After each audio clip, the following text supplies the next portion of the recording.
Xenophon. Thank you, Mr Acting Deputy President. Can I indicate my serious reservations about these bills in terms of the safeguards, or rather the lack of adequate safeguards in respect of them? We do have an existential threat in our nation in terms of the threat of terrorism. I acknowledge that. I'm acutely aware of it. But the issue is, how do you best tackle this threat? My concern is that this bill will have a number of consequences that will impact on the freedom of the press in this country, which will be unambiguously bad for our democracy. I am concerned that this bill will have the potential to cause serious harm to our democracy without the appropriate checks and balances in place. I do recognise the need for legislation to adapt and change in response to new technologies and new political and social circumstances, and above all, threats to our security. But I believe that such changes should be measured, thought out and carefully considered. This is particularly the case when it comes to security and intelligence, because these areas should have greater accountability and scrutiny than all others because of their greater capacity for abuse. And I think it's interesting to reflect on remarks made by the former Senator Faulkner, who put the very simple proposition when the counter-terrorism legislation amendment, the Foreign Fighters Bill, was in this place last year. He essentially said that enhanced power requires enhanced accountability, and this is enhanced power because of the swoop of metadata storage, the capacity of the state to have everyone's online information in terms of whom they have contacted and the like, does carry with it a need for much greater scrutiny. I am concerned in particular about the adverse impact of some of these measures from this legislation on journalists' ability to do their jobs. There's a line that's often been attributed to George Orwell, and it states, "Journalism is printing what someone else does not want printed. The rest is public relations." To me, this epitomises the essence of what journalism at its very best should be about. Journalism should provide the checks and balances, should hold public figures accountable for their actions, should inform the public and foster debate. There are countless examples of times when journalists have broken stories that are clearly in the public interest, but those in power did not want that information to be disclosed. Look at Woodward and Bernstein's expose of Watergate, even the Frost-Nixon interviews, the Spycatcher story that our now Communications Minister, as a barrister, very courageously defended Peter Wright, the coverage of the detainees David Hicks and Mamdouh Habib, and the saga of Dr Mohammed Hanif. My concern is that the provisions in these bills will mean that journalists will no longer be able to investigate such stories because sources and whistleblowers will be too frightened to come forward, and because, in some cases, to report on such things will be an offence punishable by imprisonment. In relation to this legislation, I acknowledge that the government and opposition attempted to address these concerns in relation to the access of journalist metadata. But I must say I am very disappointed with the compromise that has been reached, and the committee stage will give us an opportunity to explore that. With respect, the amendments moved in the House of Representatives do not go nearly far enough. I think we need to put in context that things go wrong, that intelligence services, that our authorities sometimes make mistakes, and they need to be held accountable to that. For instance, on the 18th of February last year, the Australian Federal Police raided the offices of the Seven Network in a very heavy-handed manner as part of a proceeds of crime investigation related to a story on Schapelle Corby. Now, Seven West Media Chairman Kerry Stokes, the owner of the Seven Network, is big enough and, dare I say, ugly enough to look after himself. And he did eventually get an apology from the AFP for his network for executing search warrants, later quashed by the federal court and erroneously describing a Seven West lawyer as suspect in the case. But the botched raid shows that the authorities can make mistakes, and that the ability for journalists to expose that may well be compromised by this. The metadata bill will give the AFP and intelligence agencies very long arms to reach into everyday lives to track our whereabouts and with whom we've been communicating. For journalists, they will require a warrant, but some fear it will be issued as a formality, and the very process of that warrant concerns me greatly. So what kind of future are we ushering in for our democracy with this bill? I foreshadow that I will be moving some amendments in the committee stage in an attempt to fill a number of the gaps left by the government and opposition, and I'll speak further on this at that stage. But I want to look at the intention of this bill as a whole. Australian law has in general lagged far behind technological advancements. We see this in all sorts of areas, not just national security, the way we have failed to respond to regulation of online gambling, for example, but in this case, the most significant matter we are looking at is the regulation of metadata. It's important to note that there is no legal definition of metadata in Australian law, and indeed in this legislation, that while it concerns metadata, as it is generally understood, outlines this under the term retained data. In essence, metadata is everything but the content of a communication. So it includes the fact that I made a phone call at a certain time to a certain person, but not what was said between the two parties.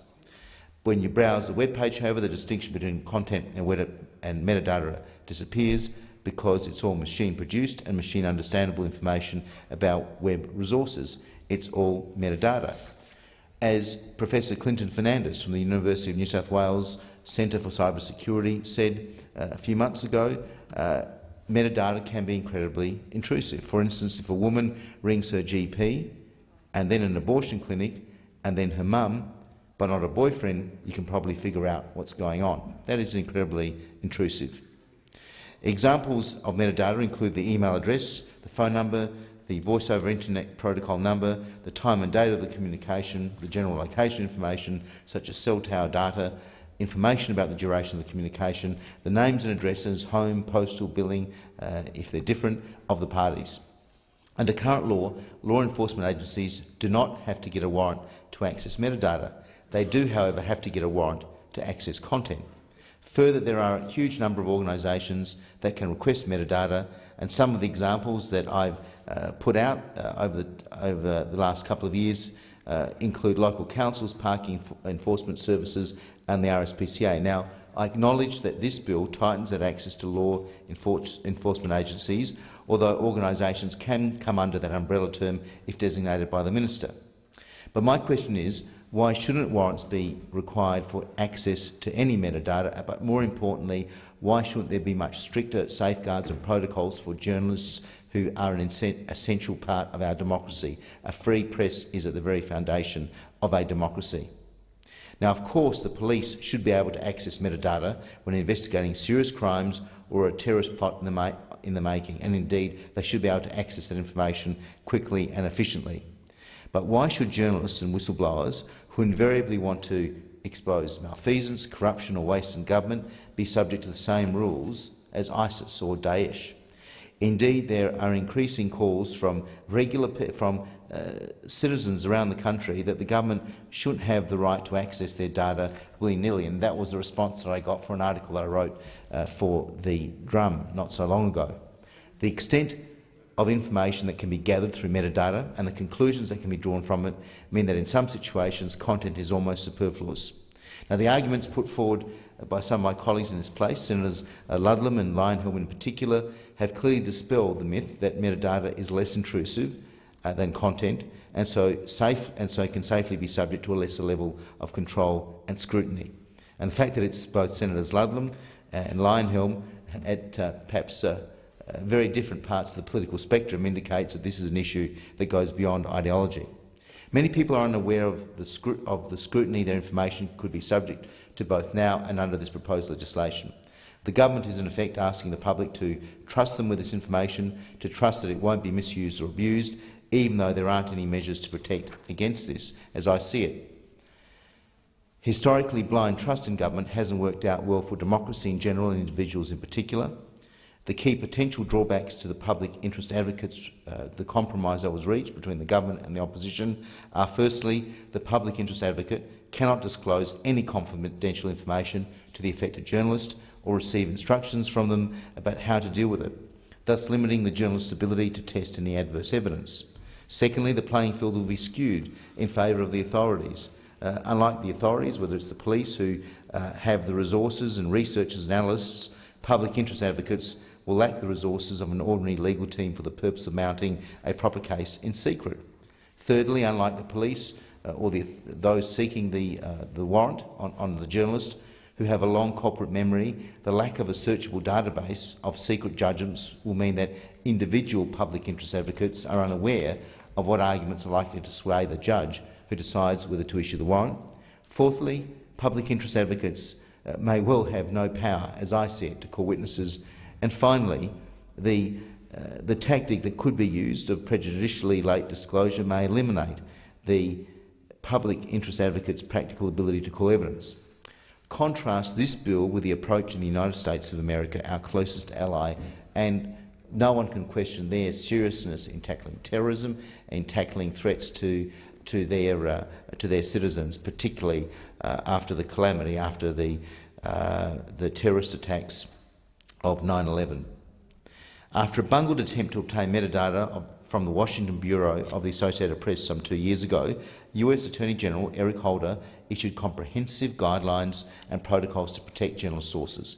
In the United States, media organisations and journalists are given advance notice of an attempt to obtain metadata and have the right to argue the public interest case before a decision is made. I will be moving amendments based on the American approach. Not only has this worked well, just 2 months ago, Mr Holder, the US Attorney, issued new guidelines that further strengthened protections. Just this month, legislation was introduced to the UK's House of Commons which included draft codes of practice to protect journalist sources where the public interest is also a primary consideration. Back home, it seems the approach to metadata by both the government and the opposition can be paraphrased with apologies to Sting. Every click you make, every keyboard stroke you take, the government will be watching you.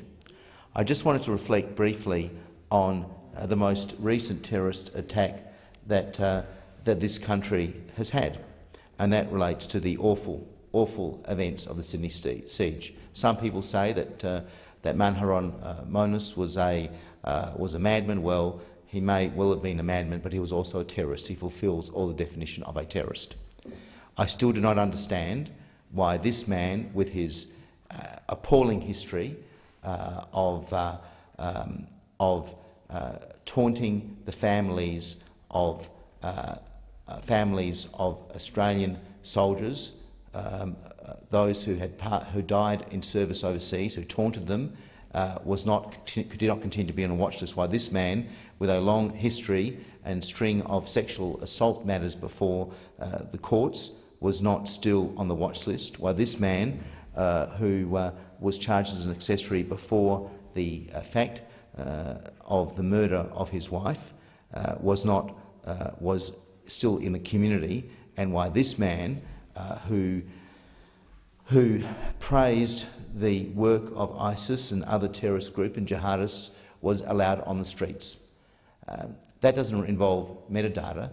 That involves some decent intelligence work and some appropriate surveillance, but also, more importantly, information that should have been used, that should have been collated, to prevent this man, that both madman and terrorist, from doing the terrible harm that he did. And 2 innocent lives were lost, in my view, needlessly. And I will wait.